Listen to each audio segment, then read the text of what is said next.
श्री मल्लिकार्जुन आणि चेतन मंजित देसाई महाविद्यालयान गिरायक कल्याण सेल आणि Goa institution of public administration and rural development हांच्या जोडपालवान गिरायकांक तांच्या हक्काची जाणविकाय करून दिवपा खातीर खासा कार्यावळीचे आयोजन केले।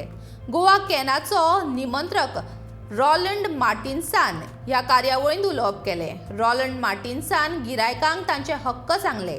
तशेंच प्राचार्य मनोज कामत आणि उपप्राचार्य केवल नायक हांचे ह्या वेळार उलोवप जाले।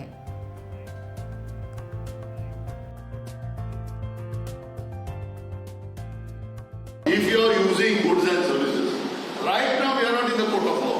We are not filing any case, neither we are going for any adjudication. We are just trying to understand our rights.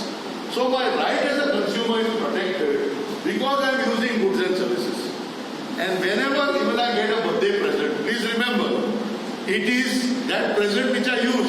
I don't get a birthday present and hide it under my bed or in the cupboard. I use it.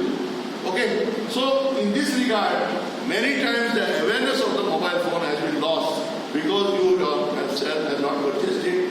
And mostly when we give gifts to people, we have a habit of smudging the price. So this is a big problem. We leave the consumer in a bigger trouble. I am appealing to all of you, when you are giving somebody a gift, please don't smudge the price. Because when you smudge the price, give the bill, give the product, and I will say you will be remembered for life because you have really helped that consumer. By not giving the bill and smudging the price, you are putting that person in trouble. So this is what I want to explain.